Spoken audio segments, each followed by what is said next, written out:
Hello, Dr. Debashish. Thank you so much for joining the Spotlight on Internal Communication series that I run on my blog. This is a thought leadership series which I do to on allied topics related to internal communications. Very delighted to have you on my show talking about communicating with millennials. So before we get started, if you could quickly introduce yourself for our viewers. Yeah, at the outset, Anisu, thank you very much for inviting me on your show. And I think it's, I've seen some of your episodes, very interesting.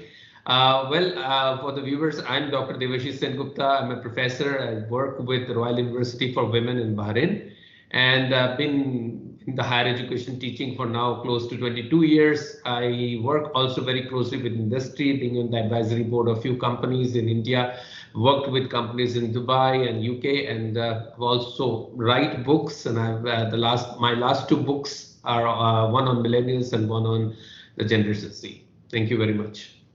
Great, fantastic. And yeah, I know there's a very interesting area, and wanted to understand from you, despite so many millennials expected to join the workforce and they continues to join, and there's so much research going on about this particular generation. Why is it that companies still continue to struggle with communicating with them? I think I see the one big mistake that most companies probably make, despite all their good intention, is that they are not able to establish that connection, with the millennials, and that connection comes from empathy. I always believe that, and that has been I always believe that empathy is the foundation towards engagement. You cannot engage anyone or any entity unless and until you have a deep and a proper understanding of that particular person or cohort, in this case, a cohort. And when we mean empathy, it is a deep understanding. When you understand their life realities, when you understand their attitudes and then mindset. What, I'll give you one quick example. It happened about 10 years back with an Indian IT major. And this example still rings in my ears because I think it still happens in many companies.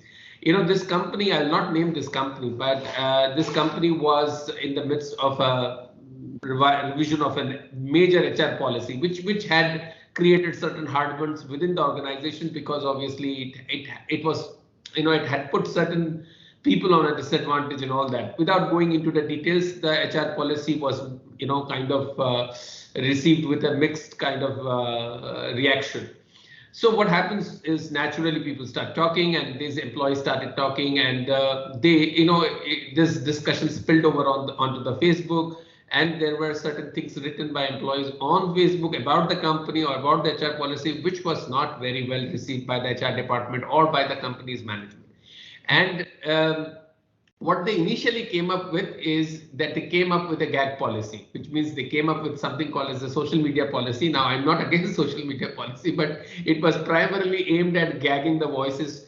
Now, what happened was this made it ballistic, which means the voices which were still now, not so, explosive, discussions became even more explosive and even more critical of the company. And now people had, you're on social media, you can use anonymous accounts to do all this, so it really spiraled out of control. And I think that's when the wisdom set into the company, which, they must have done some real serious thinking, and they got back and they said, no, this is not the way, let's. And then what they created was what they came up with. They came up with a couple of very interesting communication tools at that point of time, internal communication tools. One was called as Dash Bubble. I'm not naming the first part of that because that will reveal the name of the company. It was kind of internal Facebook version of within the company, which means it's like a Facebook, but it's within that company's Facebook. And people could freely discuss, criticize, say whatever they want. It's better to say it there rather than say it on Facebook. They also came up with the internal company radio, where all these major announcements, policy changes, whatever, everything was being communicated, in a very interesting way to all the people. So I think this is, is an example where, the first part was a reaction. And that reaction stemmed from lack of understanding of this cohort. You cannot gag the voices. You cannot really take them off the hook by just putting a policy, putting a gag order. It's just not going to work. We live in a different era. The second part is the response, which was not like reacting to what employees had done, but instead thinking, okay, yes, they needed a voice, they needed something where they could freely discuss, So I think then they came up with some very interesting communication tools, and I think that's many other companies actually in India followed the suit, and of course I've seen that happening globally also, that they came up with these kind of internal communication tools. So yeah, I think that's the answer to your question. Fantastic. No, I think that's a great example. And so, how is it, when you think of millennials, how do they expect to receive or share messages? Do they have some preferences, and what can communicators and leaders learn from that? Yeah, I think I have this 12 pointers. Quickly I'll say the 12 pointers or whatever. The first is empathy, and I said this, and I want to underline this once again. And empathy in communication is important. And when you say empathy, you have to understand the cohort first, their life realities, their attitudes, their mindsets, it's the kind of outreach. We do this excellently with the marketing communication. Okay, marketing departments are doing the same thing when they are communicating with the customer. What is so amazing is that wisdom somehow doesn't work when you're communicating with employees. Why not? Right? So I think that's the first thing. That's empathy. The second is instant. Which is why are we saying instant? Because this generation expects communication faster than the other previous generations. So it has to be proactive, it has to be instant. If you are giving a feedback, it cannot be like, okay, 6 months later. It has to be immediate. Many times they even expect a feedback immediately after the meeting. So even if it is a short feedback at that point of time, but something which is instant. That is number two. Number three, social. This is a generation which is obviously the first generation which primarily encountered social media. Of course, Generation Z has gone; they were born into social media, but these are social generations. So I think integrating social media tools, bringing in the social media aspects into the internal communication works a lot. Let them chat, let them discuss, let them have dialogues. That is. Fourth is visual. This generation expects visual communication, consumes visual communication far better than textual communication. It's heavy text doesn't work with this. Visual really works great in a great way with this particular generation. Fifth is frequent. It's very important to be regular with your communication. Now, if you are as a manager, you're communicating with your millennial team members, make sure that you are communicating at a regular interval. All right. So frequent is very important, is the key word. Next is constructive.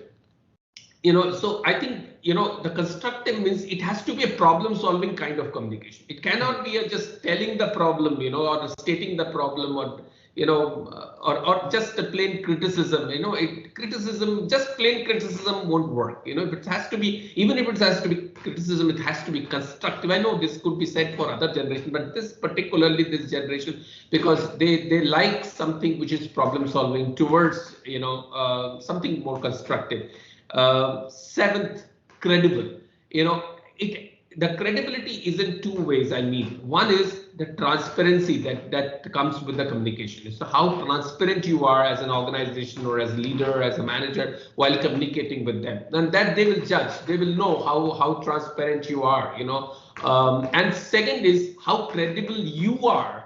When you're communicating. If you're asking as a leader, if I'm asking something my millennial team members to do, am I really capable of doing that, and am I really also leading the way in doing this? So credible. Eighth is dialogue. Creating meaningful dialogues, meaningful conversations is very important. Anisu, I think your video is frozen. Can you hear me? Yes, I can. Yeah. Okay. So and I think the communication should, should not be confused with just informing them. It's about creating meaningful conversations. Now, these meaningful conversations can be created on various internal platforms, but the dialogue part is very important. Then in ninth is informal, right? So create, it should not be only strictly formal communication. Informal communication, in my opinion and in my experience, works better with this generation, faster with this generation, is received much better with this generation, by this generation. So informal. 10th is voice. They like to be treated as equals. They, I always say this generation is a generation which likes both choice and voice. So, let them choose the way they want to communicate, give them a voice, and that voice needs to be heard. It should not be just voice not heard becomes a noise, right? So voice, has to be heard by the leaders, by the leadership. And 11th and 12th. 11th is inclusive. I think a lot of inclusive, the communication has to have that inclusive aspect into it. This generation believes a lot on diversity and inclusivity, and it has to be inclusive, whether it is about gender inclusivity, whether it's about racial or religious inclusivity, and of course generational inclusivity as well. So I was recently invited by a magazine to write something on generational diversity. So I think that inclusivity aspect needs to be respected, and I think they respect when you respect that.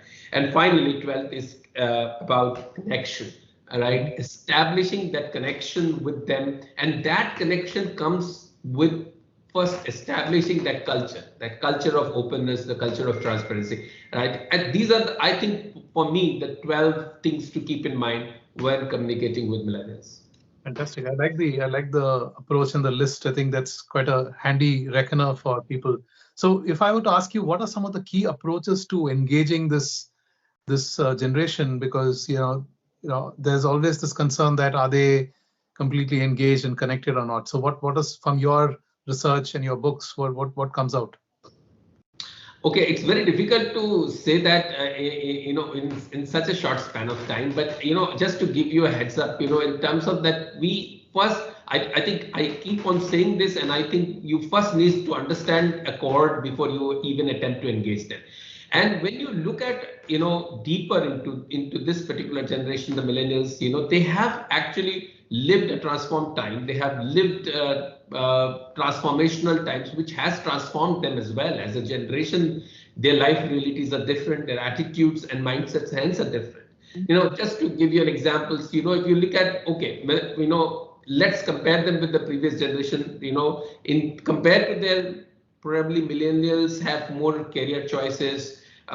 They have probably greater autonomy. They have a bigger and more global network, more lifestyle choices. So these things you can say that millennials have gained compared to the previous generation. But what is also true is that millennials have lost more than they have gained, compared to the previous generation. And when you say what they have lost, they have lost the job stability. There is a greater job instability these days. We've seen what COVID has done, and low, at times non-existent social support systems. This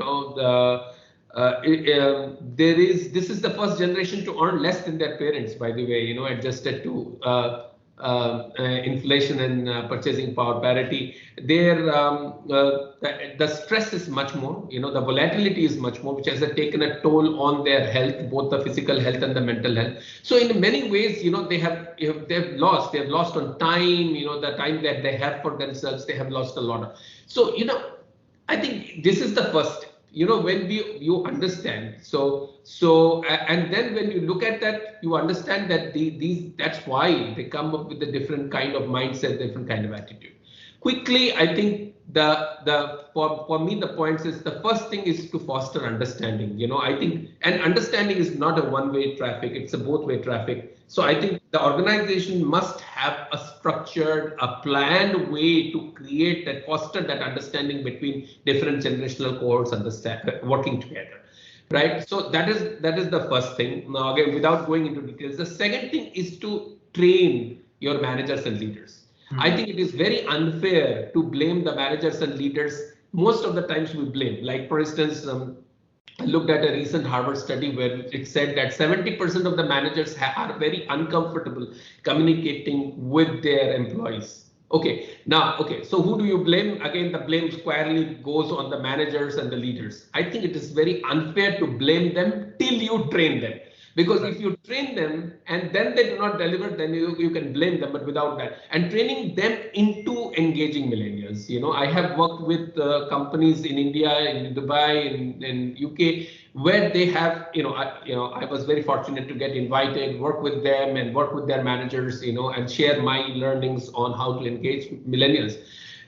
So I think the training part is very important. And the third is the culture part, because if you understand this generation and if you want to really create those 12 aspects of communication, that you need a culture of openness and inclusivity. And I think that transformation has to happen if it has not happened in that company, and that starts from the top. It doesn't start from the bottom. It always starts from the top. And fourth for me will be to build and display trust. Build trust, but also show that you trust them, right? And so I think when you give them those opportunities, whether it's our early career opportunities or early leadership opportunities or leadership, whatever those, it's a way of displaying trust as well. And finally, I think most companies need to revamp their internal communication. I think internal communication is either non-existent or extremely archaic. It's really old, traditional kind of communication, which really doesn't work. How do you look at the modern ways of communicating with your employees, keeping those pointers that I just discussed, in integrating social media tools into internal communication. I think you are an internal communication expert yourself, so I don't need to really tell you, it far better than me. But I think that plays really a very important role. As I said, I was reading one of your latest researches where you looked at the importance of internal communication in bringing change in organizations. Completely agree. I think it's not only about making your employees feel better, or it's not nothing philanthropic. It's about really bringing real business benefits to your organization and to our larger stakeholders as well. Fantastic. Yeah, you're right. Absolutely.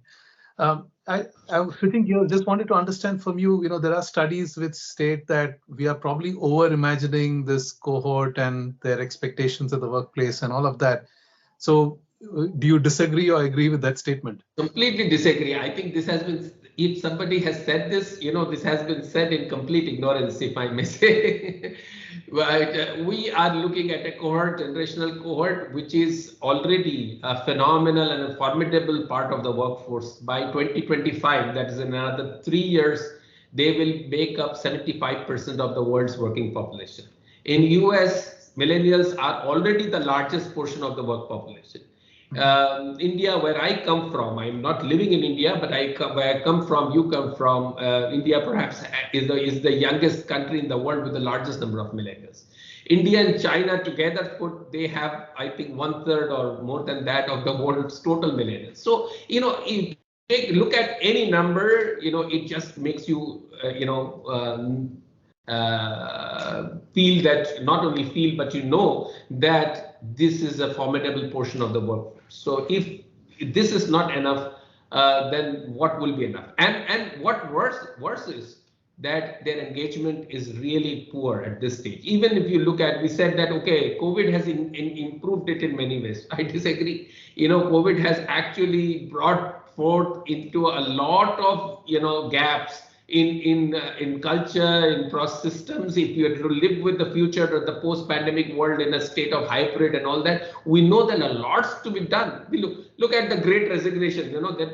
This was also said it's more hyped. Look at all those studies. And if you look at very closely that the millennials and Gen Z workers are at the forefront of this Great Resignation, right? So there is one in on one side, this generation is going to be the biggest chunk of your working population, and on the other side, we're dealing with poor levels of engagement. What does it tell us? It is not over imagining, it's not overhyped, it's reimagining in the right possible way and in the right possible time.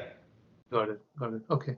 And if we were to reverse this thought, and from the millennials perspective, what is it that they can do better to get integrated at the workplace? Because it seems like the focus so far has been how do we get them to be better engaged. But what can millennials do? Because a lot of millennials will also be listening to this to get better integrated at the workplace.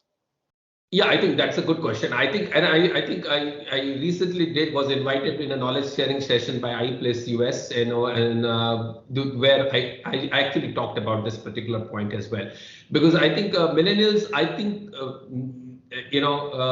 also need to understand. I think understanding is not one way. It's always both ways, right? So we when we say even engagement is both two way.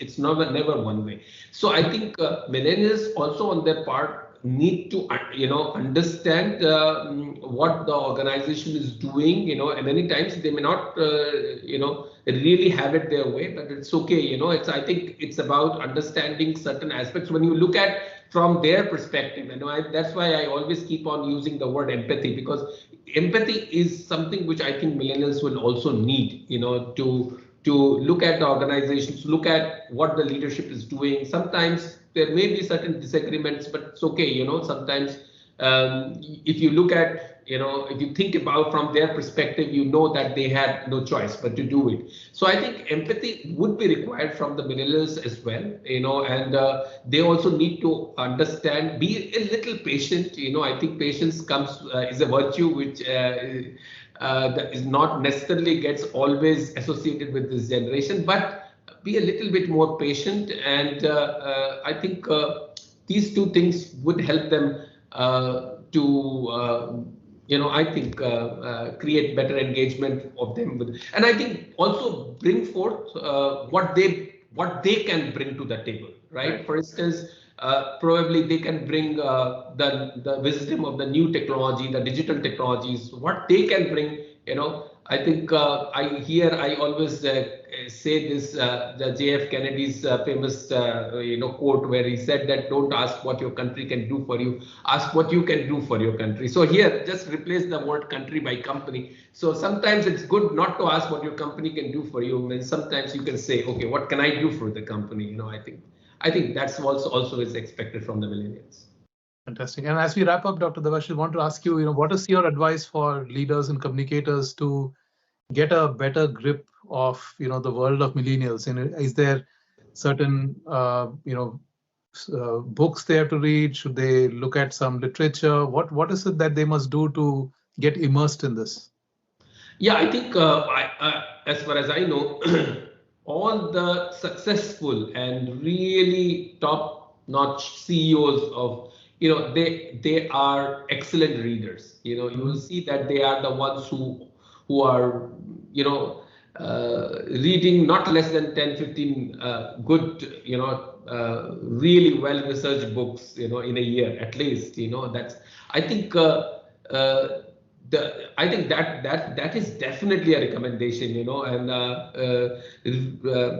I think also that is number one. Number two is to really work with actionable research. I think there are organizations, even not only from industry but also from academia, who are producing real high quality research which gives you a lot of insight into what's happening. For instance, look at during the pandemic, and now as we are emerging out of it, we are, there is a lot of talk that hybrid is the new reality. Okay, then hybrid changes it all. If you have a distributed workforce, if you have hybrid systems, in most industries are not prepared for that. So how do you really change your systems, policies, processes, everything to a hybrid setup? How do you really even communicate with employees on a hybrid setup? Do your same HR policies work? I don't think they do. So I think it is important to look into real actionable research. That is number two. And number three, I think, is to focus on capacity building, leadership development and training in the areas of engaging millennials, engaging newer generation cohort workers. Fantastic. This has been brilliant. Thank you so much. Great insights. I really love the deep perspectives that you bring to this topic. So thank you again for taking the time to do this. Thank you for inviting me. It was a pleasure. Thank you very much. Bye-bye.